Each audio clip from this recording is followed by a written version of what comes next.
እንደማያውቁና ምንም አይነት ተሳትፎም እንደሌላቸው በማህበራዊ ሚዲያ ገጾቻቸው ላይ መግለጻቸውን ኦኤምኤን በዘገባው አመላክቷል። አሁን አቶ ታደሰ ወረደ የሚያሳፍር ነው። ከዚህ በላይ አቅም ሊኖረውም አይችልም የሰውዬ። ምክንያቱም ጉዳዩ እየሆነ የመጣው ምንድነው ካላችሁ ያንን ህዝብ በነበረው ይዘናችሁ እንሄዳለን ነው። ያ ህዝብ ደግሞ አይሆንም፣ ነፃ መውጣት አለበት። ከዚህ በኋላ ብታምኑ ባታምኑ ይሄንን ነገር ቢረጋጋ እንኳን ወደ ሀራ መሬት ሄዱ የሚሏቸው ጌታቸው ረዳ ጋርና የነሱን ቆሻሻ ነገር ተሸክሞ ሌሎችን ለማቆሸሽ በትጋት ያልሰራውን ሁሉ እየተናከሱ ነክሰው አርክሰው አዋርደው ይገሉታል፣ ያጠፉታል እንጂ የሚተውት ነገር አይደለም። ሰው ደግሞ ወደፊት እየሄደም ቢሆን ይሞታታል እንጂ የነሱን ነገር ደግሞ ተቀብሎም አይቀጥልም እንደማለት ነው። ስለዚህ በዚህና በዚያ መልኩ ነገሩ ወደፊት የሚገፋበት እድል የግድ ነው። እዚህ ጋር ያለው ጠቅላይ ሚኒስትርም የኢትዮጵያ መንግስትም ሱዳንም ማንኛውም የትኛውም አካባቢ እዚህ በተለይ ተጎጂ ሱዳን፣ ኢትዮጵያና እንደ ሶማሌላንድ ተብለን ምናምን የተባለው ነገር ጎጂዎች ብቻ ሲቀሩ ተጎጂዎች ግን ወደኋላ የሚሉበት ምንም ነገር የለም። የነብርን ጭራ አይዙ ከያዙም አይለቁም ነው ጉዳዩ። አቡ ኢክራም አሰላሙ አለይኩም ብያለው። እየተሰማ ነው ብዬ በማሰብ ነው ዝም እያወራሁ። ኔትወርክ በጣም ረብሾኛል፣ እንዳልገባ ሁሉ እየከለከለኝ ያለው ይህን ሰሞን ኔትወርክ ተበላሽቶ ነው ከቅዳሜ ዕለት ጀምሮ እየተሰማ ነው በማለት አንዳንድ አጫጭር ነገሮችን አንብቤ ልውጣ። በጽንፈኛው ቡድን ታግተው የነበሩ የመስኖ ፕሮጀክት ሰራተኞች ከታገቱበት ተለቀቁ ይላል መከላከያ። የምዕራብ እዝ የአድዋ ክፍለ ጦር ግለሰቦች በጽንፈኛው ከታገቱበት ጊዜ ጀምሮ ከሀገር ሽማግሌዎች ጋር በጥምር በመስራት ነው በአካባቢ ሰራዊት በማሰማራት ከታገቱበት ከ3 ቀናት በኋላ ማስለቀቅ ችሏል ብሏል። የአድዋ ክፍለ ጦር አዛዥ ሌተናል ኮሎኔል አንተነህ ደጀኔ ሰላምና እድገት እንቅፋት የሆነው ጽንፈኛ ቡድን በምስራቅ ወለጋ ዞን በጊዳን አያና ወረዳ በእንዶዴ ዲቾ ቀበሌ ላይ ለአካባቢ የመስኖ ስራ ሲንቀሳቀሱ የነበሩትን 5 የፕሮጀክት ሰራተኞች አግቶ ገንዘብ በመጠየቅ ሽብር እየፈጠረ ቢሆንም በአካባቢ መከላከያ ሰራዊቱን በማሰማራት እና ከሀገር ሽማግሌዎች ጋርም በመካከል ታጋቾቹን ካሉበት ቦታ ማስለቀቅ ተችሏል ብለዋል። ሰራዊቱን ምት መቋቋም የተሳነው ይህ ዘራፊ ቡድን ንጹሐንን በማገት የማሰቃየት ተግባሩን የጀመረ ቢሆንም የሰላምን አማራጭ እንዲጠቀም የማድረግ ስራን አጠናክረን እንቀጥላለን ሲሉ ሌተናል ኮሎኔል አንተነህ ደጀኔ ናቸው የተናገሩት። ከታገቱት መካከል የፕሮጀክት ማናጀር የሆኑት አቶ እንዳለ አለምነህ፣ የጽንፈኛው ቡድን አስተባባሪ የሆነው መልካሙ ጣሰው እየተባለ የሚጠራው ግለሰብ እንደተለቀቁ ከፈለጋችሁ 3 ሚሊዮን ብር አምጡ ያለዚያ እንድትለቀቁ ከፈለጋችሁ ማለቱ ነው 3 ሚሊዮን ብር አምጡ ያለበለዚያ እርምጃ ይወሰድባችኋል ካለ በኋላ በአካባቢው መከላከያ ሰራዊቱ እየተንቀሳቀሰ መሆኑን ሲሰሙ እኛን ወደ ሀገር ሽማግሌዎች ሂዱ ብለው ለቀውናል ሲሉ ተናግረዋል። ጉዳትን እንደ ጉዳት የጎጅነት ባህሪ ያንን ነገር ስለሚጋራው ነው ሰው የሚሰማው ደግሞ የሚያስተጋባው በዛ የሚፈክረው እዛ ውስጥ ተዘፍቆ የሚኖረው። እውነትን የሚወድ ሰው እውነትን ነው የሚፈልገው።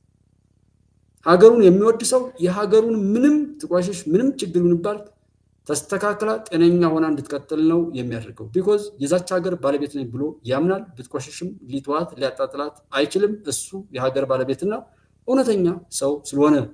ነገር ግን በሀገር ላይ በባንዳነት የሰዎችን ሞት ያባብሳሉ የሚባሉ ንግግሮችን ሆን ብለው አቅደው ጠላት በስውር ከጀርባቸው አዝለው የሚነፉ የሚቀደዱ የኢትዮጵያ የፉኝት ልጆች እስከ ዛሬ ድረስ ብዙ ነገር አድርገው እዚህ ደርሰናል። እኔ እንዴት መናገር እንዳለብኝ ሁሉ አላውቅም። ጠላቶቻችን ካወሩ የተግባር ስራቸው ከሽፏል ማለት ነው። የኛ ጠላቶች ይሄ ኢሳያስ ምናምን ሌላ ነው የሚነዳቸው። የአንድ ክንድ ብዙ ጣቶች ናቸው። አንድ ክንድ እኔ ወፍራም ስላልሆንኩ ነው አቡበክር እነዚህ አብራችሁ ያለ አንድ ክንድ አለ የሱ ብዙ ጣቶች። ይሄ ጣት ካለበት ከክንድ ወይም ከበቀለበት እጅ ላይ አይደለውም አይልም። እንደኛ ሀገር ጽንፈኞች ምናምን ስላልሆነ ማለት ነው። ሸኔ ፋኖ ወያኔ ምናምንቴ በኢትዮጵያ ላይ ለጥፋት የተሰለፈ ሁሉ እቅድም ሆነ በጀት የሚመደብለት ከአንድ አካል እና ጥምዶ ፈጠሩ ምናምን ሲል ሰው ሲገረም እኔንን 97 ላይ ነው የተረዳሁት። የኔ ብቻ ማወቅ ምንም ስለማይጠቅም ነው እዚህ ደጋግሜ የማወራው። ብዙዎች ካላወቁ እነሱም ብዙዎችን ማጥመር ነው፣ እኔም ብዙዎችን ማዳን ነው። አሁን የራስ ጉዳይ ነው። ሁሉ ነገር ሄዶ እንደ ግለሰብ እንደዚህ የአንዱን ችግር አንዱ ሳይሰማው ሄዶ ችግራችን ሰፋና ሀገር ላይ ደረሰ። ሀገር ላይ ደግሞ ምንም ተወደደም ተጠላም የምንሸሸው አይደለም። እስኪ ይዋል ያንን ሁሉ ሲባባሉ የነበሩ ቆሻሾች ሻቢያና ወያኔ አብረነን ብለው ሲሉ ለክፋት ነገር ተፋፉ። ዛሬን ግን ተባብረን ሌላ ትልቅ ጥላት አለ እሱ እናጥፋ ብለው በኖራቸው ላይ ሲተባበሩ እንኳን እውነትን ይዘን ትንሽ ትልቁ በቻለው አቅም ሊያጠፋን ሞክሮ በፈጣሪ ኃይል ዋናው ፈጣሪ ስለሆነ አላህ እግዚአብሔር ኢየሱስ ዋቆ ፈታ ብቻ ፈጣሪ ሁሉን ኩን ብሎ የፈጠረው ጌታ አብይን ቢሰጠን ፈጣሪ ነው። አብይን ቢያጸናው ፈጣሪ ነው። መከላከያ ሰራዊት ላይ ያሉ ወንድሞችን ቢያጸና ቢፈጥር ፈጣሪ ነው። ቢያጸና ፈጣሪ ነው። ሁሉም ድል የፈጣሪ ነው። ኢትዮጵያ ውስጥ ያለው አጠቃላይ ድል የሚመራው በፈጣሪ ነው። ዓለም ያለችበት አጠቃላይ ሁኔታ የሚመራው በፈጣሪ ነው። እነዚህን ጀግኖች ፈጥሮ አጽንቶ እዚህ ያደረሰን ፈጣሪ ስለሆነ እሱን እያመሰገን እንደ ደረጃ ደግሞ እህት ወንድሞቻችንን መሪዎቻችንን ማክበር ነው። ቢኮዝ እኛ ጨዋ ኢትዮጵያዊ ሰብዕናቸው ያልተገሰሰ ያልተገፈፈ ሃይማኖታቸውንም ባህላቸውንም ሁሉን ነገር በአቅሙ በልኩ የሚያውቁና የሚያሳውቁ እናት አባቶች ነው ያሳደጉን። ቢኮዝ እኔና እናንተ ኢትዮጵያውያን ነን። እኛ ብንክደውም እኮ ኢትዮጵያዊነትን በመካድ እኛን ወድቅ እኛ ራሳችንን እናሾፍ እናታለል ይሆናል እንጂ እውነቱን መካድ አይቻልም። እና በዛ ስሜት ስለሆነ የመጣሁት ዘላፊነትና እንደዛ አይነት ማንነት የለኝም። እሱ ነው የሚቀጥለው። አይ ምናምንም ካለ ሰው እንዲድን ነው ዝም እናወራ። እንደዚህ ነው እንደዛ ነው እንደፈለክ ሞክር። እዚህ ያላችሁት ወንድሞቼ ትታዘቡኛላችሁ። አንዳንዴ ልህም ይዛል። ኒውክለር ይኑርህ፣ ዶላር ይኑርህ፣ ምንም አይነት መሳሪያ ይኑርህ፣ ምንም አይነት ዘመድ ወገን ይኑርህ፣ እውነትን ከያዝክ ብቻ ታሸንፋለህ። ዘመኑ እሱ ነው። ከዚህ ውጭ ካለ መቀጠል እንጂ ዘለፋ ማሰብ የሆነ ጋጥ ወጥነትን መግለጽ በጣም ጥሩ አይደለም። በተለያየ መልኩ ላይ እኔጋም እንደዛ የምትሉ ሰዎች ምንም አይደረግ። ብዙ ሰው አለመረዳቱ በራሱ የያዝኩት ነገር እውነት እንደሆነ ነው የማረጋግጠው። ከዘመኑ ሰው ራሱን ይጠብቅ፣ ከሚያየው ከሚሰራው ከውሎ ሰው ራሱን ስራውን ይፍራ። ከዛ ውጭ ታደሰ ወረደ እዛ ጋ እንትን አለ ምንም አጠብቁ ከነሱ። በቃ ከነሱም መደንገጥ ያለባችሁ ለትግራይ ህዝብ ውሃ ንጹህ መጠጥ ውሃ ቢሰሩለት፣ ለትግራይ ህዝብ መረጋጋት ቢፈጥሩለት፣ ለትግራይ ህዝብ በራስ ወስን ብለው ያንን ህዝቡን የሚያሳትፍ ውይይት ቢያደርጉ። የሚያወሩት አንድ አይነት ናቸው። ችግር ነው እንጂ አሁን የሚያታልሉ ነው። ጦርነት የሚቀሰቅሱ ራሳቸው ናቸው። ስለ ጦርነቱ የሚዘክሩ ራሳቸው ናቸው። አሁን ቃለ መጠይቅ ቢባል ከነሱ ጋር እኛ ጋር እኮ ያለው ችግር አዲስ ጋዜጠኛ፣ አዲስ ፖለቲከኛ፣ አዲስ አመራር፣ አዲስ እሳቤ፣ አዲስ አካሄድ እኮ አልፈጠርንም። በጣም የሚያበሳጨ ነገር ቢኖር አስተውሎት የጎደለው የግብዝነት ጉዞ ብዙዎች ይጓዛሉ። ትናንትና በዚህም በዛም ሲጫወቱብን የኖሩ ሰዎችን ዛሬም ለዛ ለፈጠሩት ችግር መፍትሄው ከነሱ ይመስል ሰው እነሱ ጋር ሄዶ ይውላል። ለእኔ መከራው እንደሚዘልቅ የማውቅበት ይሄ አዲስ ሰው እናምጣ። በሁሉም ነገር አዲስ ሰው አዲስ ነገር። ልደቱን ስለ ኢትዮጵያ ፖለቲካ የሚሰማው ሰው አለ። ጃዋርን ስለ ኢትዮጵያ ፖለቲካ የሚያደምጠው ሰው አለ። የሚያሳፍር ነገር እኮ ነው። ጉድ እኮ ነው። ነውር እኮ ነው። ጀነራል ታደሰ ወረደን ለትግራይ ህዝብ ክብር ሲባል ነው እንጂ እኮ እነዚህ ሰዎች በወፍጮ ቤት በምን መንግስትን የምንጠላው ለምንድን ነው? ለትግራይ ህዝብን አግተው ይዘው ያንን ህዝብ እየገደሉና እያጋደደሉ ሁማን ዌብ ብለው የሰሩትን ነውር ሁሉ አስታውሱ። እነሱ ምንም ነገር በሰጧቸው በቃ ካልሞቱ በስተቀር አያርፉም። በጣም በጣም ኢሳያስ ለምን እንደነገጠ ወር ምናምን ቅጥሩ እንደዛ ነው። ኢትዮጵያ መቀጠል ከቻለች ኢትዮጵያ የተሰራባትን ግፍ ሁሉ ካወቀችና ያንን ደግሞ የምታገኝበት ሜካኒዝም አንዴ አጀንዳው ተየተ፣ አንዴ ያሰብ ጉዳይ ተነስቷል። ከዚህ በኋላ ወደ ኋላ ቀረ ማለት ሁሉም ነገር እንዳይሆን ሆነ ማለት ነው። ዓለም ሰላም ራሱ አታገኝም። ዓለም እኮ እንኳን እዚህ ኤርትራ ወር ምናምን በቃ እውነት ይፈርጣል። አሉንም ከተባለ በህግ መሞገት እንጂ እንባ ከረዮ ማለት በራሱ ብልግና፣ ነውር፣ ባንዳነት፣ ጋጠወጥነት ነው። የትኛውንም የሚያሳስባችሁ ብዬ የምለው ኢትዮጵያን እንደማሻገር አሹር ጭብጨባ አይኑር፣ ገንዘብ አይኑር፣ ሰው አይኑር፣ ነቲንግ። አብራችሁኝ ያላችሁትን እህት ወንድሞች የማከብራችሁና የምፈራችሁ ነገ የሚሆነውና የማወራውን ነገር በደንብ አድርጌ ስለማውቅ ነው። ዝም ብሎ ባከረዩ ምናምን አለ አታስቡኔና እናንተ ብቻ በቻልነው አቅም ጥሩ ነገር እንስራ። ከዛ ውጭ ታውት ኢትዮጵያ ውስጥ ብዙ ሰዎች እኮ አሉ፣ ብዙ ጀግኖች አሉ። እኛ ብቻ ራሳችንን ከዛ ካጸዳን ከነዚህ ሰዎች ቆሻሻ ነገር ራሳችን ከጠበቅን ማንም ያውራ ችግር የለም። የኢትዮጵያ ባለቤት እኛን ነው። ምክንያቱም ያወራ የተቀደደ እነሱ ለሌላ ተሸጠዋል፣ እዛ ጋር ነው የሚያወቁት። የትኛውም ፖለቲካ በትዝብት እንሂድ። እዚህ ስንናገር መሳይን እዚህ ሳመጣው እሱ አስፈራርቶኝ ኦር አሳስቦኝ ጉዳይ ምናምን አይደለም። ማንንም እዚህ ጋር ብናነሳው እዩት እንድም አይነት ጉድ አለ እሱን አይተን የሚበጀውን ለማድረግ በሚል እንጂ የሚያሳስብ ሆኖ አይደለም። እኔ ተውት። ትራምፕ አሁን እንደዚህ አለ ችግር የለም። ትራምፕ የመረጠችው ኢትዮጵያ ናት። መምረጧ ብቻ ሳይሆን ትራምፕ ህልውናው የሚጠበቀው የአሜሪካ ህልውና የሚጠበቀው በኢትዮጵያ ነው። ይህንን ሰው ላብራራው ቢልም አይችልም። እኔም በሰውነት የማውቀውና በሌላ መንገድ በፈጣሪ ደግሞ የሚሆነው ነገር ራሱ ይቃረንብኛል። እኔ እንደሰው የማስበው ሌላ ነው። ይህን ትዕቢተኛ በቃ ሌላ ነገር ነው የማየው፣ ግን እንደሱ አይደለም አሰራር። አልሽም ሆነ ሌላውም ችግር የለም ተውት። ደብረጽዮንና አጋሮቹ ቀብር ብቻ ነው የሚፈውሳቸው። ሲቀበሩ ነው በተፍጨረጨሩ ቁጥር ቀብራቸው ይፈጥናል። ችግር የለም። አሁን መልካም ሰዎች እዛ ጋር እየተደናገሩ ይሄዱ ነው። እነዚህን ኃጢአተኛ ሰዎች እድሜያቸውን ያራዘሙት። ሌላው ቢያስተውሉ እነዚህ የላችሁ የሚባሉ የላችሁ ነው። በዛ መልኩ እንተዋቸው። ማንም አያሳስብም። ኢትዮጵያን እነካለው ያለ ዓለም ፍጻሜው ይሆናል ብዬ ሁሉ ነው እኮ የተናገርኩት። ማለት ከዛ በላይ ማብራራት ሁሉ የለብኝም።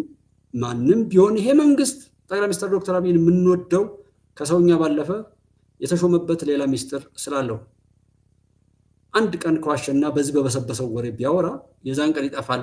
ቪዲዮዎች አሉ። መቼም ለታሪክ ፍርድ ይሆናል። አንድ ሰው ለሰው ሊያስቀምጠው ይችላል። እኔ መስራቱን ባቆም አይቀየርም። የትኛውም ቦታ ላይ የተቀበረውን ቆሻሻ ሁሉ እንጠርጋለን። የትም ቦታ ላይ ያለ ቆሻሻ ይገለጣል። በስልጣን፣ በሃይማኖት፣ በክብር፣ በሀብት ቢደበቅም ይገለጣል። የሚገለጠው ይጠፋ ነው። ግር ብሎ ሽመልስ አብዲሳ እንዲህ ብሎ አለ፣ ሰብረነዋል ሲል ተሰብረናል አለ። ይህ ዝሙ የጩኸት አልቃሹና አስለቃሹ ራሱ በዚህ ልክ እኔ እንዴት እንደከሰር እንዴት እንዲህ አይነት የበከተ እንዴት እንዲህ አይነት የትም ቦታ ላይ ቢሆን ከምንም የማይቆጠር ብኩን ትውልድ ይፈጠራል ነው ማዝነው። ለዛ ነው እንጂ የነሱ ጉዳይ የዚህ ምድር ላይ እኔ ምድር ላይ አይደለም የትኛውም ዓለም ጫፍ ላይ የነዚህ ሰዎች ቆሻሻ ነገር እንዲኖር አልፈቅድም። በግሌ ሰው ራሱን ያጸዳ፣ ስራውን ያስተካከል፣ አብሮት ካለ ሰው ጋር ይዋደድ፣ አብሮ ይቁም፣ ይከባበር፣ ይቅርታ ይጠይቅ። ታላቅነት ሰዎችን መቻል፣ ታላቅነት መስጠት ነው። ታላቅነት መደገፍ ነው። ታላቅነት ማስተማር ነው። ታላቅነት ያንን ሰው ለማዳን የሚደረጉ ነገሮችን ሁሉ ማድረግ እንጂ ደነውን ሁሉ ለመገዝገዝ እንደ ውሻ ሄዶ መናከስ አይቻልም። እንደዛ እና ዶናልድ ትራምፕም ኢትዮጵያ ጋር እጣላለሁ ካለ ለሱ ብቻ አይደለም ለሌላው እንትን ስለምን እንደሱ አታስቡ፣ ችግር የለውም። ብቻኛ እንታዘብ። ምን ነክቶት ነው ትራምፕ ከኋላ ምን አቅዶ ነው የሚለውን በግብፅም ተናግሬያለሁ። ፍልስጤማውያንን አታፈናቅሉ።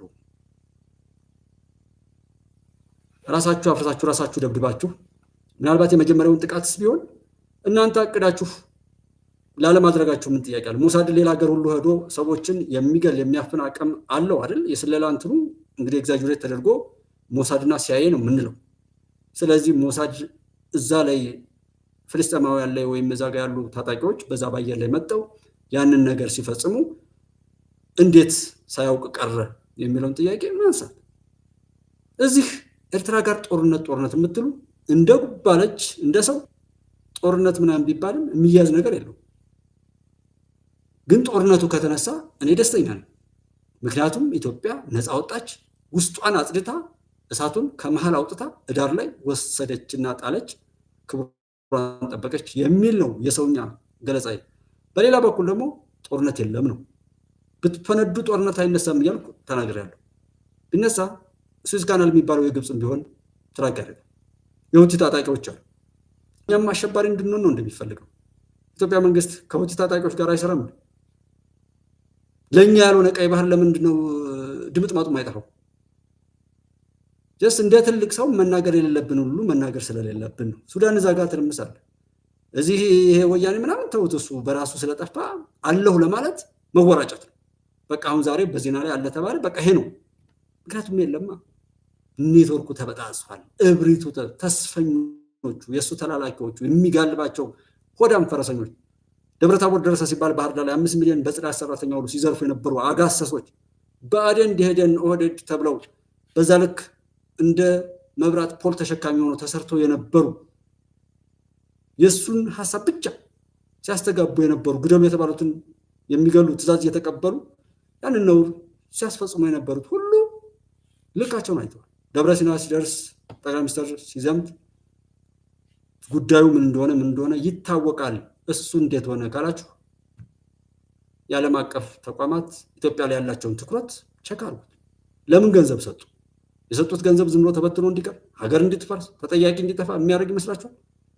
ብታምኑም ባታምኑም አሁን ረሰንት ላይ ባለችው ኢትዮጵያ ላይ መገንጠል ምናምን ብትል እጅን ከእግርህ እጅን ከእጅ ትገነጣጠላት ይሆናል እንጂ ኢትዮጵያ ላይ መገንጠልን ድሮ ሲያዝዟችሁና ሳፖርት ኦር አቅጣጫ ሲሰጧችሁ የነበሩ ኃይላት ማይፈቅዱላችሁ። ቢኮዝ ኢንቨስት እያደረጉ ነው። ይልቁንስ ገንዘብ ያዝ፣ እውቀት ያዝ። ምክንያቱም ዓለም እውቀት ወይም ሀብት ላላቸው ነው የምትሆነው። ገዳይ አይፈልግም። እስር ቤትም እየጠበበ ስለሆነ ምናልባትም ሌላ ነው ጉዳዩ የሚሆነው። እንደሱ አይነቱ አይጠቅምም እና እዛ ኤርትራ ላይም ሆናችሁ እንደዚህ የምትሉት ኢትዮጵያ ውስጥ መጣችሁ ኢትዮጵያን እሰልላለሁ የምትሉ ያበላችሁን እጅ እንነክሳለን የምትሉ ሰዎች ካላችሁ እናንተ ላይ ምንም አይነት ሰብአዊነት በሌለው ጭካኔ፣ ትዕግስት በሌለው ሁናቴ ነገሩን ማስተናገድ ያስፈልጋል። አንዱ ነገር ይሄ ነው። ዘላቂ መፍትሄ የሚያመጣው ይሄ ነው። ነገሮችን በባለቤትነት መከታተል፣ ማየት፣ መከታተል፣ መረዳት፣ ማወቅና ያሳወቅነውን አልፈጽም ካለ አንድ ፖሊስ ሚሊታሪው እኛን ሊያገለግል የለበሰውን የፖሊስ ሚሊታሪ አስወልቀን የማናዋርደው ለምንድን ነው? ህዝብን ሊያገለግል የመጣ አንድ የሆነ ህዝብ የሾመው ህዝብ የቀጠረው የህዝብ ታዛዥ ማለት ነው። ህዝብ ግን እንደ አዛዥና እንደ ባለቤት አልሆን ሲል ባለጌዎች ወደፊት የሚገፉበት እድል ስለሚመጣ ትኩረት ሰጥቶ ባለቤት ሆኖ መስራት፣ ባለቤት እንደ ባለቤት እውቀትና አመለካከቱንም ከፍ ማድረግ ይኖርበታል። እሱን አድርገን መስራት። ዝም ብሎ ተደብቆ ማውራት፣ ማማት፣ ተማመን፣ ተበላላን፣ እውቀት ሲመጣ አይገባኝም ብለን ይሸሻል ወይ አልፈን አንቀመጥ። የቤታችን ላይ ያለውን የልጆቻችንን የወንድማችንን የቤተሰባችንን አጠቃላይ እንቅስቃሴ መረዳት የማያስችል ሁነት ላይ ተቀምጠን ስለ መንግስትና ስለ ዓለም ስንተነትን መተንተንና ማስረዳት አይደለም መንቀፍ፣ መስደብ ውጤቱ አያምርም። እንደው ውጤቱ አያምርም። ለመፍትሄው እናውራ እስኪ፣ ለመፍትሄው እንነጋገር። ዛሬም እንደው እነሱ በሰሩት እንደው ቆሻሻ ነገር ተቀምጦ መለፍለፍ አያስጠላም? ዛሬም ስለ ልዩነት ማውራት አያስጠላም? እኛ እናውራ። በሞባይላችን የምንሰለል በሞባይላችን መደረግ የሚገባን ሁሉ ሞባይላችንን እንኳን ፕራይቬሲውን ተጠቅመን መጠቀም የማንችል ሰዎች ያንን እውቀት ይዘን ጭራሽ ትምህርት ቤት እየዘጋን ትውልድ እየገደል ሃይዌይ ሰፊውን ምናምን ይሄ ሲቦጠቦጥና በጽንፈኞች በባንዳዎች በባንዳን ተልኮ ሲማግጡ የነበሩ በሀገሪቱ ላይ ብድርና ጫና ጭነው ሲለፈልፉ የነበሩ ሌቦች የሰሩት ሽሮ ፈሰስ መንገድ በጣም ሲያስጠላን አለማንም ተብለን ፕሮጀክቶች ተቀርጸው በአየር ላይ ብራቸው ተበልቶ የሚበተነው የእርሻ ልማት የምን ልማት ተብሎ ከልማት ባንክ ገንዘብ ተወስዶ የተበላሸ ብድር እየተባለ የሚሰረዝላቸው እነዛን በሽታዎች ነው ያራገፈችው። ከዛ ነፃ እንውጣ ሲባል መንገዱም ሰፋ፣ የጥራት ደረጃውም ከፍ እንዲል መጠቅ ያለበት የተወራው ያወራ ነው ሆት ሆነን የተነሳንበት የፈከርንበት ያቀራራንበትን ነገር እስኪ ወደ ኋላ እንይ። ያንን ካላየን ዓለምን የረሳ ያለውን ማውደም ላይ የተመሰረተ ፋኖ እኔ ነኝ ብሎ በኤርትራ ባንዲራ ተጠቅልሎ ከሽብርተኞች ጋር የሚፈክር ማን ነው?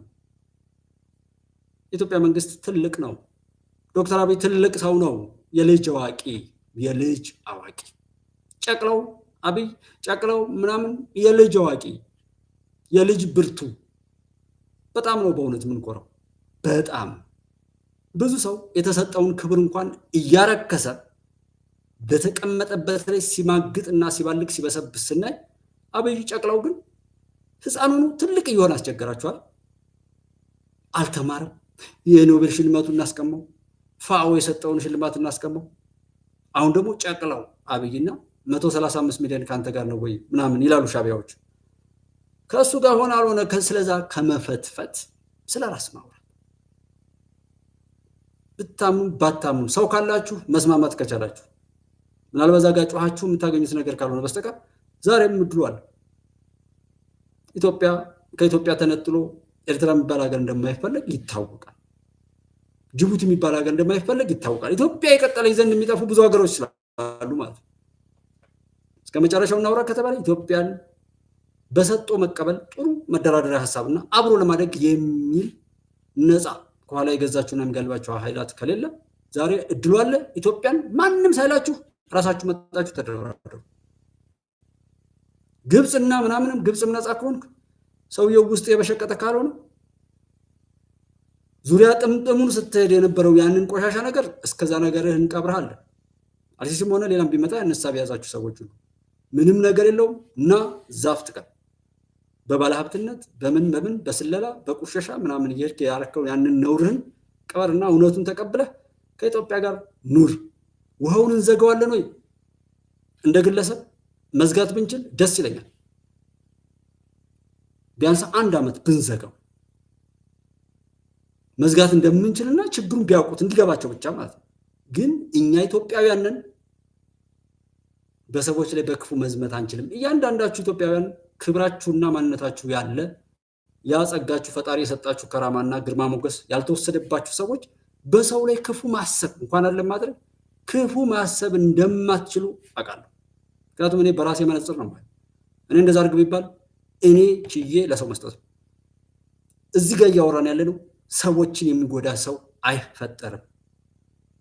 ሰውን የሚያስለቅስ ፍጡሩን የሚገፋ ፈጣሪ የፈጠረውን ፍጡር ሁሉ በክፉ በጉልበቱና በእውቀቱ በሀብቱ መካለው የሚል ነውረኛን ማጽዳት ነው። እዚህ ጋር ምንሰራ ባለስልጣንም ባለምንም ይሁን ያንን ሀብትና እውቀት የሰጠው ፈጣሪ ስለሆነ ፈጣሪ በሰጠው ጸጋ ላይ ፈጣሪ የፈጠረውን አክብሮ ይከበራል እንጂ ያንን ረግጣለው የሚል እንደ ጥላ የሚያልፍ እድሜ ይዞ እንደ ፈጣሪ የሚያስብ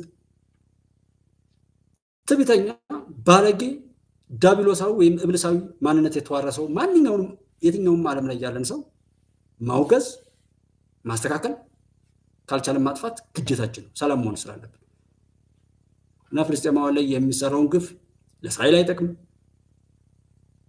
የትኛውም ቦታ ላይ ለማንም አይጠቅም። በአንጻሩ የዓለምን ነውረኝነት የተባበሩት መንግስታት፣ የጸጥታው ምክር ቤት፣ የአሜሪካ ሉዓላዊነት፣ ልዕልና፣ የአውሮፓ ህብረት፣ የአረብ ሊግ እንደዚህ የተባሉ የነበሩ ቁማሮችን ሁሉ እስከ እርኩሰት ገበናቸው ጉድጓድ የሚከትል መወረር አንድ ነገር ነው፣ መገዛት አንድ ነገር ነው። እንዴት ግን ዲስፕሬስ ይደረጋል? እንዴት ሀገራቸውን ቅምት አድርጎ ህዝብን እንደሆነ ዕቃ ይወረወራሉ? እንዴት እዛው ወደ ካምፕ ላይ ከገቡ በኋላ ማንነት አላቸው እንዴ? በምግብ ሁሉ ሊገደሉ ይችላሉ፣ በመድኃኒት በሽታ በማምረት ግን ከዛ ወጡ ከተባለ ማንኛሽም የትኛውም ዓለም ላይ ያለሽ ሰው ሀገር እንደሌለሽ ፍትህ እንደሌለ በየትኛውም ቅጽበት ሁሉም ነገር ከንቱ እንደሚሆን ማመን መርሳት የለብንም። እዚህኛ ላይ ሲደርስ አይደለም እኮ መጮህ ያለብን። ልጆችን የምንወድ ከሆነ በሌሎች ልጆች ላይ ልጅ የምንወድ ከሆነ ለሌሎች ልጆች የምናደርገው ነገር ነው የሚገልጠና እዛ ጋር የሚሰራውን ግፍ ለእስራኤል አይጠቅምም። እስራኤላውያንም ሆነ ትራምፕም ሆነ አሁን ላይ ሀያላንን የምትሉ ሀገራትን በማስታረቅ ቢዚ ብትሆኑ ከወደቀባችሁበት ተነስታችሁ በዛ ከፍታ ወደ ላይኛው ብትሄዱ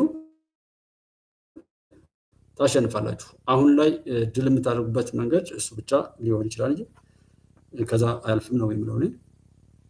አለው ወርቶ ተቋርጧል አይደል ነው የሆነ እንትን እያለኝ ነው።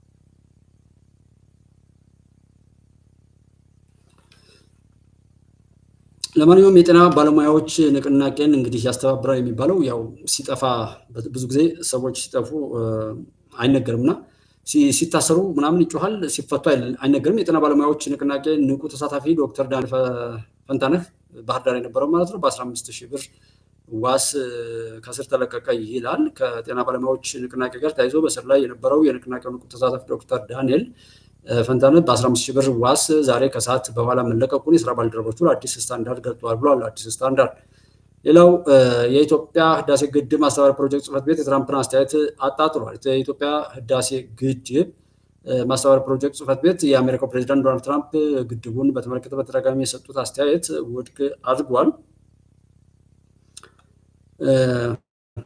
ትራምፕ በአንድ ወር ውስጥ ብቻ ለ3 ጊዜ ታላቁ የህዳሴ ግድብ ፕሮጀክት የተገነባው በአብዛኛው በአሜሪካ የገንዘብ ድጋፍ ነው ሲሉ ተደምጠዋል። የኢትዮጵያ ህዳሴ ግድብ ማስተባበሪያ ፕሮጀክት ጽሕፈት ቤት በ2017 በጀት ዓመት የነበረውን እንቅስቃሴን አስመልክቶ ዛሬ ሐምሌ 15 ቀን 2017 ዓ.ም በሰጠው መግለጫው ላይ አዲስ ስታንዳርድ ተገኝቶ የዶናልድ ትራምፕ ፕሮጀክት አስመልክቶ በተደረገው ንግግር ዙሪያ ጥያቄ አቅርበው ነበር ተብሏል። ጥያቄ ምላሽ የሰጡት የኢትዮጵያ ህዳሴ ግድብ ማስተባበሪያ ፕሮጀክት ጽሕፈት ቤት ምክትል ስራ አስፈጻሚ ወይዘሮ ፍቅርተ ተአምር ማንም አካል ተነስቶ እኔ ነኝ የሰራሁት ቢል ያለምንም ማስረጃ ምንም ማድረግ አይችልም ብለዋል ማለት ነው። ሌላው የኢትዮጵያ ንግድ ባንክ ከ7 ቢሊዮን ብር በላይ የማጭበርበር ሙከራ አድርገዋል በተባሉ 14 ግለሰቦች ላይ ክስ ተመሰረተ ሲል ሁለቱ የደህንነት አገልግሎት ሰራተኞች ናቸው ብሏል። የኢትዮጵያ ንግድ ባንክን 7 ቢሊዮን 735 ሚሊዮን ብር የማጭበርበር ሙከራ አድርጓል በተባሉ 14 ግለሰቦች ላይ ክስ ተመስርቷል። ክስ ከተመሰረተባቸው ግለሰቦች መካከል ሁለቱ የብሔራዊ መረጃና ደህንነት አገልግሎት ሰራተኞች መሆናቸውም ታውቋል። አድራሻቸው አዲስ አበባ መሆኑ የተገለጹ የደህንነት ተቋሙ ሰራተኞች ንጉሴ እምሩ ጉሪኖ እና መሐመድ ነጋሽ ገሰሰ ወይም ቅጽል ስም ዋለልኝ የተባሉ መሆናቸውን በክሱ ላይ ተጠቅሷል። አዲስ ስታንዳርድ የተመለከተው በፌዴራል ከፍተኛ ፍርድ ቤት ልደታ ምድብ ጸረ ሙስና ወንጀል ችሎት የቀረበው የክስ ዝርዝር እንደሚያሳየው ለተመሰረተው ክስ 20 የሰው እና 24 የሰነድ ማስረጃዎችም ቀርበዋል። ከ14ቱ ተከሳሾች ውስጥ 13ቱ በእስር ላይ ይገኛሉም ነው የተባለው። የክሱ መዝገብ እንደሚያስረዳው ተከሳሾቹ በዋና ወንጀል አድራጊነት እና ስልጣንን አላግባብ መገልገል ከባድ የሙስና ወንጀል ነው የተመሰረተባቸው ተብሏል።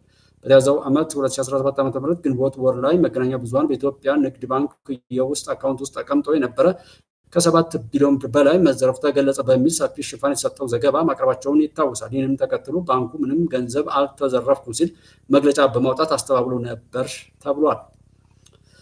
የተቀማነው ሰብናችንን እስከሆነ ድረስ ሰዎች ምንም ነገር ቢያደርጉ ያ ነው እየመጣ እየተጋፋን እያስቸገረን ያለው እና ሰውን እንደ ሰው ካልሰራ ነው የትኛውም የተከበረ ቦታ ላይ ብናስቀምጠው መውረዱ መውደቁ መርከሱ ስለማይቀር ሰውን እንስራ። ምንጊዜም ሰውን እናድርግ። ከማክሮ ኢኮኖሚ ማሻሻያው በኋላ መንግስት ከብሔራዊ ባንክ ምንም አይነት ብድር አልተወሰደም ሲሉ አቶ መሐመድ ሺዴ ተናገሩ። ከማክሮ ኢኮኖሚ ማሻሻያው በኋላ መንግስት ከብሔራዊ ባንክ ምንም አይነት ብድር አልወሰደም ሲሉ ነው የገንዘብ ሚኒስትሩ አቶ መሐመድ ሺዴ የተናገሩት። የኢትዮጵያ ብሔራዊ ባንክ በፕላንና ልማት ሚኒስቴርና በገንዘብ ሚኒስቴር አስተባባሪነት ኢትዮጵያ የፋይናንስ ጉባኤ ግሉ ዘርፍ መድረክ ላይ ማካሄድ ተጀምሯል። ያው እዚህ መድረክ ላይ አንዱ ተሳታፊ ነበርኩ። በሆነ አጋጣሚ አልሄድኩም እንጂ በኢትዮጵያ ብሔራዊ ባንክ እንግዲህ የገንዘብ ሚኒስትር አህመድ ሺዴ በመድረኩ ከማክሮ ኢኮኖሚ ማሻሻያው በኋላ መንግስት ከብሔራዊ ባንክ ምንም አይነት ብድር እንዳልወሰደ አንስተው ከውጭ ንግድ 8.3 ቢሊዮን ዶላር የውጭ ምንዛሬ መገኘቱን ተናግረዋል። የብሔራዊ ባንክ ገዢ ማሞ ምህረቱ በበኩላቸው ወደ ትግበራ ከገባ ዓመት ሊሞላው ቀናት በቀሩት የማክሮ ኢኮኖሚ ማሻሻያ ከፍተኛ ውጤት መገኘቱን ገልጸዋል። ከማሻሻያው በኋላ ከሁሉም ምንጮች የ32.1 ቢሊዮን ዶላር ገቢ መገኘቱ ጠቅሰው ከማሻሻያው በፊት በ2016 ዓ.ም የነበረው አፈጻጸም ግን 24.7 ቢሊዮን ዶላር እንደነበር አስታውሰዋል ሲል ኤቢሲ ነው የዘገበው። ያው እዚህ ላይ የማክሮ ኢኮኖሚ ጋር እንደዚህ እንትናላለም ብንሄድ አሪፍ ነበር። በሆነ አጋጣሚ አልተሳካምና የግሉ ዘርፍን ዛጋ እንትን ከሚሉት ውስጥ አንዱ ተሳታፊ ነበርን ማለት ነው። በዋናነት ሊነሱ የነበሩትንም ስታዩ ያው ዛሬ በኢትዮጵያ ንግድ ባንክ ዋናው መስሪያ ቤት ላይ ነው የተካሄደው። እዛ ጋር በነበረው እንትን ላይ የኢትዮጵያ ፋይናንስ ጉባኤ እንግዲህ ይላል ሶስቱ በአንድ ላይ ሆነው የኢትዮጵያ ብሔራዊ ባንክ፣ የገንዘብ ሚኒስቴር እና የፕላንና ልማት ሚኒስቴር ሆነው በጋራ ያዘጋጁት ነው የኢትዮጵያ ፋይናንስ ጉባኤ የግል ዘርፍ መድረኩ የዛሬው ማለት ነው። የኢትዮጵያ ፋይናንስ ጉባኤ የግል ዘርፍ መድረክ ሐምሌ 15 ቀን 2017 ዓ.ም በኢትዮጵያ ንግድ ባንክ የኮንፈረንስ ማዕከል ይካሄዳል። ጉባኤ የግሉ ሴክተር ተዋናዮች፣ ፖሊሲ አውጪዎችና የፋይናንስ ተቋማትን የሚያሳትፍ ሲሆን በዘላቂ ልማት፣ በማክሮ ኢኮኖሚ፣ በመዋቅራዊና በንግድ ሁኔታዎች ላይም ይወያያል ተብሏል። በእነሱ ዙሪያ ላይ ተወያይቶ የወጣውን ነው የሰማችሁት። ይሄ መጥሪያው ላይ የተጻፈው ነገር ነበር ያነበብኩላችሁ። ጥያቄዎች እንደ ጥያቄ ይዞ የጎደሉትን በምክንያት መሞገትና ምን ማለት ይሄ ያለ ነገር ነው። ከዛ ውጭ ግን ዝም ብሎ እንዳናንድ ማለት ከጥላትም በላይ ጥላት መሆን በክፋት ተነስቶ ለክፋት መሄድ እጅግ ነውረኝነት የተሞላበት መሆኑን ማስተዋልና ከዛ ራስን ለመጠበቅ ስራ መስራት ነው። የሚያወሩት ነገር ሽመልስ አብዲሳ እንዲህ ብሎ ተናገረ ምን ለማለት ነው ታዲያ? ባለፈው አቶ ታዬ ደንዳን አላምጠው ጣሉ። ከዛ ደግሞ ማን የሚባል ደግሞ አይኑ ፍጥጥ የሚለውን ሰውዬ አምጥተው አብይን አውቀዋለሁ አብይ ኢትዮጵያ አይደለም እስከሚል ድረስ አሳብደው አስለፈለፉት፣ ጣሉት። ደግሞ አሁን ደግሞ መጡና ሽመልስ አብዲሳ እንደዚህ ማወቅ አቤል ሙሉጌታን የሚባለው ሙዚቀኛ ጨምሮ የሚንቁት የላቸውም። ምክንያቱም የትም ቦታ ላይ እንደነሱ የረከሰ እንደነሱ የተዋረደ እንደነሱ ህይወቱ የተስተጓጉለና የተዋረደ ሰው ስለሌለ ማለት ነው። ጀስት ምንም ቢሉ እንዳትነካኝ ስራቸው ያጠፋቸዋል። እነሱን በሆነ ነገር ምናምን መንካት አለ መተው ብቻ ሰልፍ እያዘጋጁ ሰው እያጋደሉ የሚገልም የሚያፈናቅልም ሰው ቀጥረው በኋላ በተፈናቀሉትና በሞቱ ሰዎች ላይ የሚገኘውን ገንዘብ የሚበሉ ሆዳሞችን እዛው ስራቸው ይበቃቸው። የፖለቲካ ፓርቲዎችን ሁሉ ተዋቸው። በመተው ብቻ የምናጠፋቸው ስራቸው ብቻ ተጭኖ ራሳቸውን የሚቀብራቸው ብዙ ሰዎች አሉ።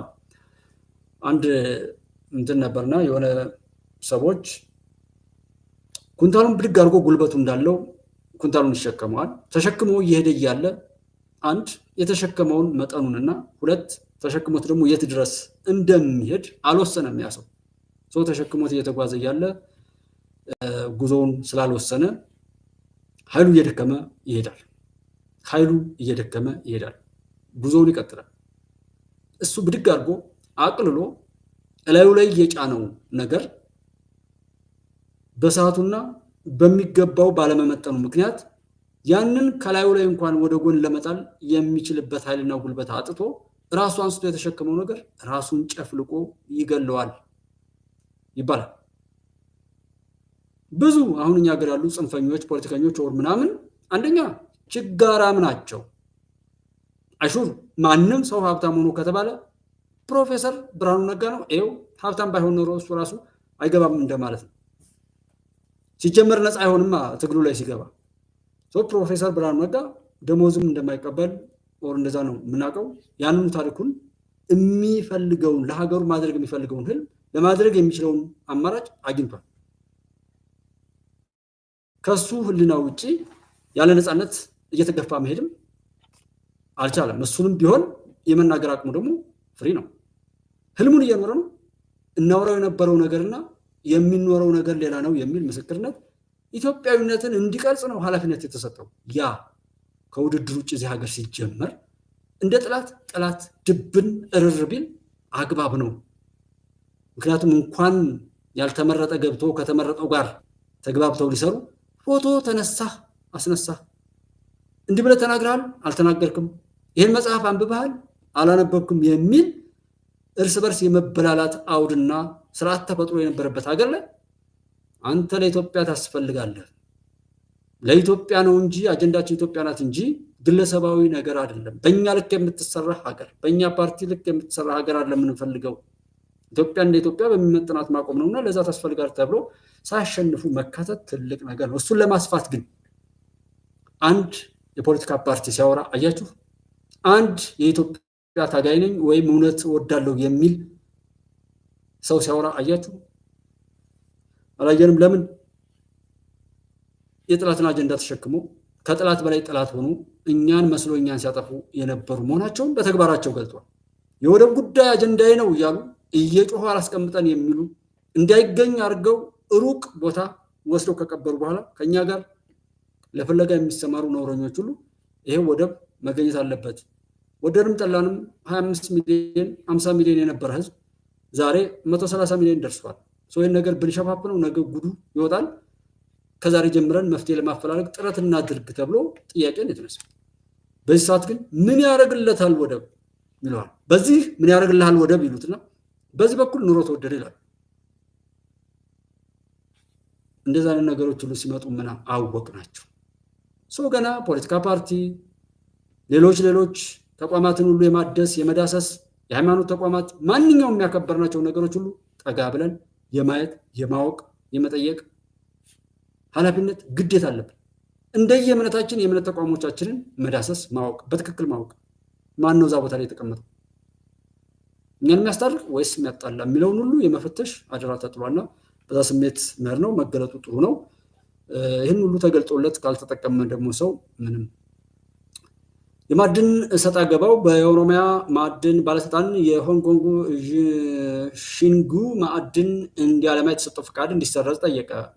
ሺንግሹ የወርቅ ፕሮጀክቱን አለመሸጡን አስተባብሏል። ግዢ የፈጸመው የአውስትራሊያው አስካሪ ዝምታን መርጧል። በኢትዮጵያ የማዕድን ዘርፍ ላይ ሰፊ አንድምታ ባለው አኳን የኦሮሚያ ማዕድን ልማት ባለስልጣን ኦኤምዲኤ የፌዴራል መንግስት በምዕራብ ወለጋ ዞን ማዕድን እንዲያለማ 3 ፈቃዶች የተሰጠው ሆንግ ኮንግ ሺንግሹ ማዕድን ኢንተርናሽናል ኢንቨስትመንት ኩባንያ ሆንግ ኮንግ ሺንግሹ ማይኒንግ ኢንተርናሽናል ኢንቨስትመንት ኮ ሊሚትድ ፈቃዶቹን እንዲሰረዙ መጠየቁ ተገልጧል። ባለስልጣኑ ለማዕድን ሚኒስቴር ሐምሌ 2017 ዓ.ም በጻፈው ደብዳቤው ሆንግ ኮንግ ሺንግሹ ኩባንያ የፌዴራል እና የክልል የመንግስቱ አዋጆችን ባለማክበር ስራውን በአግባቡ ባለማከናወንና የአካሄድ ጥሰቶችን በመፈጸም የገባውን ውል አላከበረም ሲል በመግለጽ የሰጠው የማዕድን ፍለጋ ፍቃድ እንዲሰረዝ ጠይቋል ነው።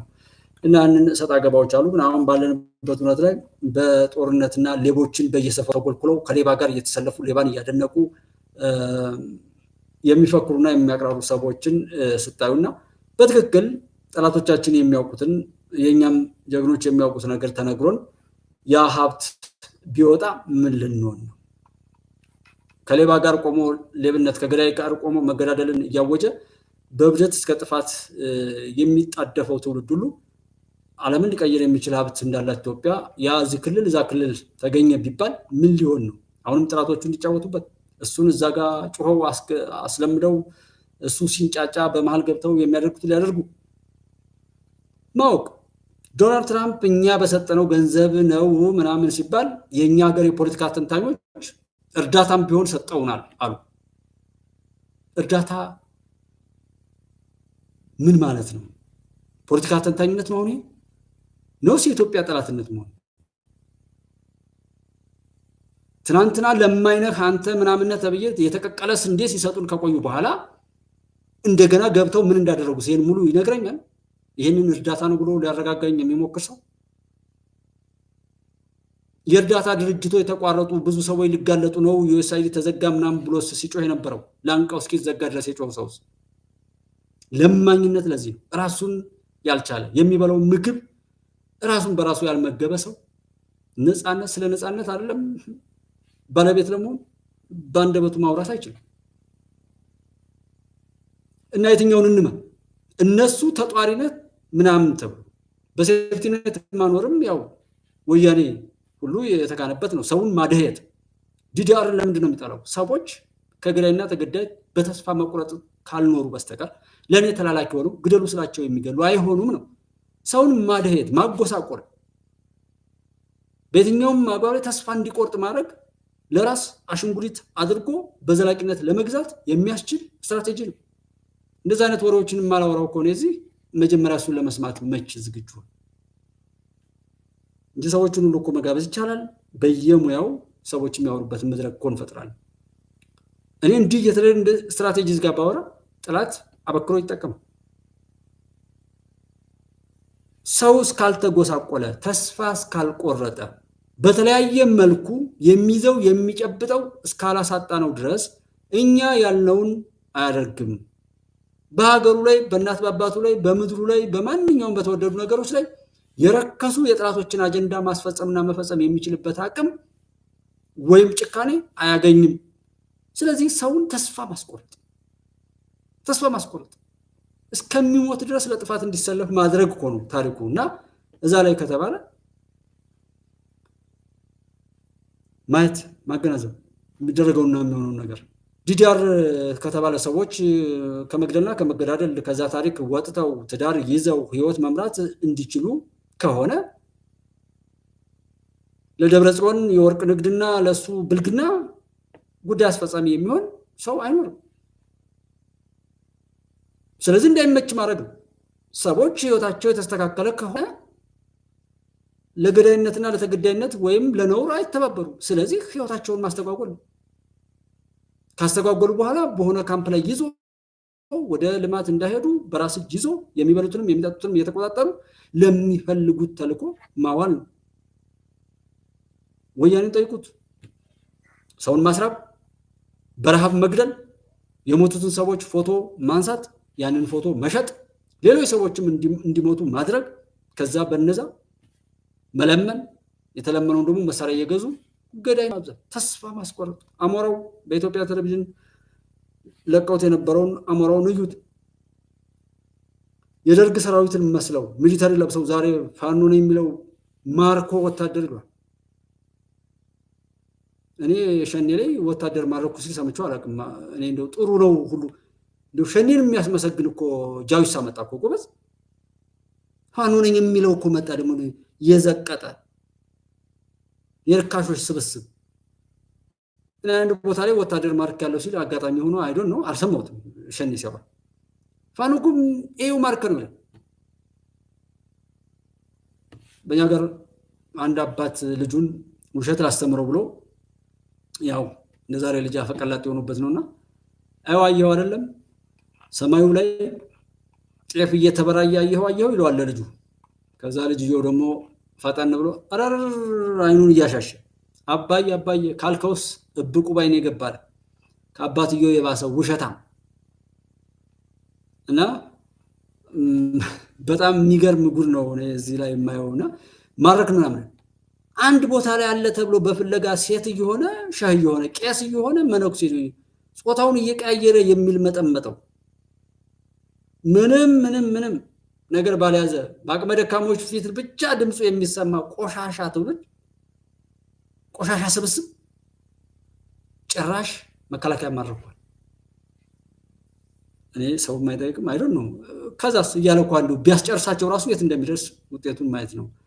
ቢሆን ባይሆን ምናምን ብሏቸው በሌብነት በነውር መንገድ በመዝጋት መምህራን በመግደል ተማሪዎችን በመጨፍጨፍ እናት አባቶችን በመግደል ሰው በማገት የቆሻሾች ቆሻሻ ሆኖ የቆሻሾችን ቆሻሻ ጥራጊ ርካሽነትን የሚፈጽም ስብስብ ይህ ነውር ላይ ተቀምጦ እንኳን መስማማት ያልቻለ የተወደደ የተከበረ ነገር ቢያገኝ ምንም ይሆን ይመስላችኋል? ለምንድን ነው ሰው ያጣው ሰላም የሚያወራ? ለምንድን ነው ሐሳቡን በመድረክ ለማስረዳት ያልመጣው? አይጠይቅም ሰው በዚህ ልክ ነው ትውልድ ይወድቃል እንዴ? ለምን አይጠይቅም? ጠይቆ እኮ አልገባው ሊል ይችላል። ግን መጠየቅ ለምን አይመጣም?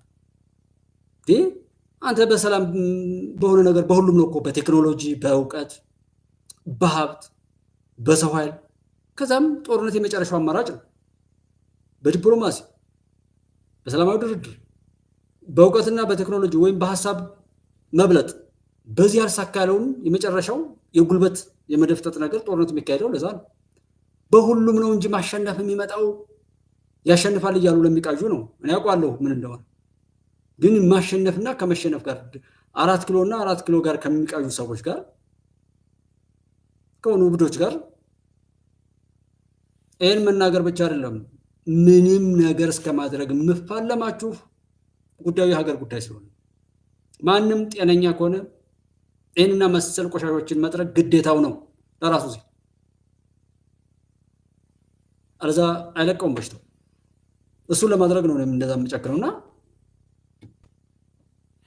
የሆነ ነገር ቢይዝ ማን ነው ተጠያቂ? ማን ነው እንትን የሚለው? ሰው ያልሆነ ሰው ብሔርተኛ፣ ጎጠኛ፣ መንደርተኛ የሆነ ሰው የጥላቱ የሆነ ፊኛ ሆኖ እየተነፋ የሚጮህ በቀቀን ይህን አለማወቅና አለማሰብ አይደለም። ትምህርት ቤት ሲዘጋ ልጆች ከትምህርት ሲስተዋጉሉ መምህራን ሲገደሉ ያልገባው መድኃኔዓለም አላህ እንደባቸው አድርጎ እንዲፋረዳቸው ነው የምለው። እነዚህን ያስጠጉትን ሀገራትን ቢሆን እንዲፋረድ ነው የምጠራው። በአሁኑና አፈሩን በብቸኝነት ለመጠቀም የማያደርጉት ነገር የለም ሲሉ ዶክተር አረጋዊ በርሄ ናቸው የተናገሩት። ታላቁ ህዳሴ ግድብ ማስተባበሪያ ፕሮጀክት ጽሕፈት ቤት ዋና ስራ አስፈጻሚ የሆኑት ዶክተር አረጋዊ በርሄ በግድቡ ጉዳይ ኢትዮጵያን ከየአቅጣጫው የሚጎነጉሉት ወይም የሚጎነትሏት እንዳልጠፋም ነው የተናገሩት። የግብጾች ግፊት በየአቅጣጫው እንዳለ የታወቀ ነው። ከድሮ ጀምሮ ውሃውን ለብቻቸው ለመጠቀም ጦርነቱን ጭምር የከፈቱበት ወቅት ነበረ። ከ640 ዓመተ ምህረት ጀምሮ በአዶሊስ ድረስ መጥተው ነበር ሲሉ ነው የተደመጡት። ስለዚህ በተለያየ አቅጣጫ ኢትዮጵያን ነፃ ከሆነ የልማት ጉዟ ለማደናቀፍ ውሃውንና አፈሩንም ደግሞ በብቸኝነት ለመጠቀም የማያደርጉት ነገር የለም። ከውስጥም ለመቦርቦር ይሞክራሉ፣ ከውጭም እንደዛው ነው ሲሉ ነው የገለጹት። ከወደ ትራምፕ በኩል የሚመጣው የተዛቡ ንግግሮች ከዚህ ማዕዘን ማየት አስፈላጊ ነው ያሉት ዶክተር አረጋይ በአጭሩ ይህ ግድብ በመንግስት ጥሩ ጥረትና በህዝብ ቆራጥ ተሳትፎ ነው ተጠናቆ ለምረቃ እየተንደረደረ ያለው ብሏል። በዚህ አይነት እኮ ኢትዮጵያ አይደለም፣ አባትህ ከላይ አይደለም፣ እናትህ ከላይ አይደለችም። ሰው ያልሆነ ሰው ለዛ ነው ራሱን ያላገኘ ሰው አስቸጋሪ። በቃ አንተ እኮ በሬ ነህ፣ አንተ እኮ ላም ነህ፣ አንተ እኮ ውሻ ነህ፣ አንተ እኮ ዶሮ ነህ፣ አንተ እኮ እንደዚህ ነህ ቢሉት አዎ የሚል ትውልድ ነው። ለእኔ አሁን ትራምፕ የአሜሪካ መሪ ስለሆነ ያለ ሁሉ ነገር እውን እንደሚሆንለት ማሰብ ያሳዝናል። ጎበዝ አያናድድም። ትውልዱ ግን ያሳዝናቸዋል። ምን አይነት ወቅት ላይ ነው ያለ ነው? እንዴት ሰው በዚህ ልክ ይወድቃል ብላችሁ ትደነግጣላችሁ። ቢኮዝ ነገሮችን እንኳን እንደ አይነት አይን ያወጣን ውሸት በዚህ ልክ እግዚአብሔርን ብታመልኩት ኖሮ ፈጣንን ብታመልኩት ኖሮ የምድር ጀነት መንግስተ ሰማያትን እዚህ ምድር ላይ እናገኛት ነበር። መስቀል አንጠልጥሎ ሰው የሚገለው ሁሉ አንድ ቦታ ላይ ስለ ፈጣሪ ኃይልና ስለ ፈጣሪ ስላለው ተስፋ ያወራል። መከላከያ አብይ አህመድ እንዲህ ብለህ ነው ኦሮሞማ ምናምን ይላል እንጂ አንድ ቦታ ላይ እኮ ነው ስለ መስቀሉ ባለቤት ስለተሸከመው የሰከረ ደብተራ የእግዚአብሔርን ቃል ኪዳን አፍርሶ የሚዘባርቅ አንዳንድ ካሳቢራ ካላመጣችሁ እያለ በየቤተ ክርስቲያኑ ላይ የሱ መሸቀያ አድርጎ የሚማግጥ እነዛ የተቀደሱ እናት አባቶች ጳጳሳትና መነኮሳት ቅጠል እየበሉ ዳዋ ለብሰው ከፈጣሪ ጋር እየተናገሩ ራሳቸውን በደመናም እየጫኑ ራእዩን ህልሙን እያዩ የሚሆነውን ሁሉ እያወቁ ምህረት እያመጡ ከፈጣሪ ጋር የሚያስታርቁ እናት አባቶቻችን ህልዋ ዘግተው ሱባኤ ገብተው የሚሰሩባት ምድር ሆዳሞች ሸቀሉባት። ሆዳም አንተ አፄ ቴዎድሮስ ነህ፣ አንተ ንጉስ እንተና ነህ። ከዛም መጡልህ አይበቃም ግደሉ። ዳዊት ጎልያድን የገደለው እግዚአብሔር ግደል ብሎት ነው። ስለዚህ እግዚአብሔር ገዳይ ነው ብለው እግዚአብሔርን ሳይቀር በገዳይነት የፈረጁ ምን ልበላቸው ሰው የሚመስሉ የሆኑ ድንጋዮች ናቸው። የሆነ ነገር ድንጋይ ምን ያደርጋል? እንደነዚህ አይነት የለም። እግዚአብሔር ነው ገዳይ ያደረገው። አስታራቂ ይሆናል ችሎ ዋሽቶ አስታራቂ የእግዚአብሔርን ክብር እነሱ አወቁት የተባለውን የፈጣሪን ክብር እያመጡ ከሱ ጋር ያስታርቁናል። ጭራሽ ባለንበት እንድንጠፋፋ የሄዱት ሆዳ አምላኪዎች ከህዋት በላይ ህዋት ምናልባትም ህዋትን የፈጠሩት ሊሆኑ ይችላሉ። ወይም ህዋትን ጥንቁልና ምናምን ድብትርና ያጋንንትን የሰይጣንን ትምህርትና የጠልሰም ወር ምናምን እንደዚህ ክታብ እየከተቡ ያሸከሙት ሊሆን ይችላል። ያለዛ ምን ከእግዚአብሔር ጋር የሚያስታርቁ ቄሶች ቢኖሩ ዓለም ገነት አትሆንም? አማራ ኦሮሞ ብሎ የሚናገር የሃይማኖት አባት ይፈጠር ነበር? በዚህ ልክ አማራ ኦሮሞ ከፋፋይ ፈጣሪ የሰራውን ነው የሚከፋፍል በዚህ ልክ ድፍረቱ ያለ አቅሙ የሚበራከት ግብዝ የሆነ ፍጡር አይፈጠርም ነበር። እኔን ከፈጠረ ሊያስታርቀኝ ኃጢአቴን ሁሉ ያብሳል ያልኩት ጭራሽ እኔን በኃጢአቱ በሱ ቆሻሻ ውስጥ አስገብቶ የሚያዳክር ከግብጽ በላይ ግብጻዊነትን ብሎ ስንት ነውር ነበር። ወደኋላ ዳችሁ ስንት ቆሻሻ ነገር ነው ተሸክመን ያለፍነው ያስብላል እንጂ እንትን ምን ያ ሁሉ ተገልጧል። ከዚህ በኋላ ወደኋላ የለም። ቄስ መሰል በየእምነቱ ይፈተሻል። የሸጣችሁ ጽላቱን ምኑም ንዋየ ቅድሳትም ካለ እንግዲህ ያለውን ይዞ መቀጠል። ግን ያ ሁሉ ሆዳም ያ ሁሉ ነውረኛ ፈጣሪውን እንኳን በድፍረት የሄደ ቆሻሻ ሁሉ ከህዋት በላይ ሆኖ እኛን እንደሚታገለንም ማሰብ ነው። ምንም ይባል ምንም ግን መጓተቱ ማሳጠር ይቻላል እንጂ ከዛ የተሻገረ አይመጣም። ከዛ ያለፈን ምንም የሚመጣ ነገር የለም። ኢትዮጵያ በድል ትቀጥላለች። ተወደደም ተጠላም ኢትዮጵያ ውስጥ ያው ፈጣሪ የሚሰራውን ታምር ይሰራል ማለት ነው። አትደነቁና ትራምፕ እንደዛ ስላለ ወይ እንደዛ ስላለ ምናምን አይደለም። በዓለም ላይ ያለውን ሁሉ ነገር ተውት ብቻ። እስኪ ሌላ ቀን አስታውሱት። ዛሬ የማወራውን በቃ ውሸታም ነህ ለማለትም ምስጋናውን ተውት፣ ግን ውሸታም ብሎ ለመስደብ ራሱ እስኪ ከዛሬ ጀምሮ ያዙና ኢትዮጵያን በግፍ የነካ ኢትዮጵያን እና ኢትዮጵያውያንን የጨቆነ በኢትዮጵያውያን ላይ ንቀትና ትምክህት ያሳየ ኢትዮጵያን ለመከፋፈልና ለማባላት የተነሳ ከውስጥም ከውጭም ሆኖ ሰውን ለመግደልና ለማገዳደል ገንዘቡን ያዋጣ እሳቤውን ያዋጣ ሞራል የሰጠ ያጨበጨበ ሁሉ ልክ ከአሜሪካ ወደ ኤል ሳልቫዶር እስር ቤት የተላኩ ስደተኞች ሰብአዊ መብት ረገጣ ተፈጽሞባቸዋል የሚለውን በምርመራ ማጣራቷን አስታውቃለች። ረቡዕ ዕለት ከ250 በላይ ቬንዙዌላውያን ወደ ካራካስ አቅራቢያ ተመልሰዋል። ከአሜሪካ መባረራቸውን ተከትሎ ከመጋቢት ወር ጀምሮ በኤል ሳልቫዶር ታስረው ቆይተዋል። የቬንዙዌላ ጠቅላይ አቃቤ ሕግ ታረክ ዊሊያም ሳብክ በእስር ቤቱ ውስጥ ስልታዊ በሆነ መልኩ ማሰቃየት እንደተፈጸመባቸውም ገልጸዋል። ከተፈጸመባቸው ድርጊቶች መካከል ጾታዊ ጥቃት፣ ዕለታዊ ድብደባ እና የተበላሸ የእስር ቤት ምግብ ይቀርብላቸውም ነበር ብሏል። ኤልሳልቫዶር ለቀረበ ክሶችና ምላሽ አልሰጠችም። ሳብ በጋዜጣዊ መግለጫው ላይ እስረኞቹ ጉዳት እንደደረሰባቸውና ጥርስ የወለቀባቸውን የሚያሳዩ ምስሎችም አቅርበዋል። ቬንዙዌላዊ የኤልሳልቫዶርን ፕሬዚዳንት ናይብ ቡክሌን፣ የፍትህ ሚኒስትር ጉስታቮ ቪላቶርን እና የእስር ቤት ኃላፊ ኦሳይረስ ሉና ሜዝን እንደምትመረምር አክላለች። ጠቅላይ አቃቤ ሕግ የዓለም አቀፉ የወንጀለኞች ፍርድ ቤት አይሲሲ፣ የተባበሩት መንግስታት የሰብአዊ መብቶች ምክር ቤት እና በአሜሪካ ያሉ የሚመለከታቸው አካላት ተመሳሳይ ነገር እንዲያደርጉ አሳስቧል። መቻሉና እነሱ በዓለም ላይ ያሉ ምናምን የሚባሉት ሁሉ ቢኖር ኖሮ እኮ ጋዛ ላይ ይሄ ሁሉ ነውር ባልተፈጸመ ነበር። ለማንኛውም ኢትዮጵያ ትቀጥላለች። ግፍ የተፈጸመባቸው ሁሉ ግፋቸውን ያራግፋል ፈጣሪ።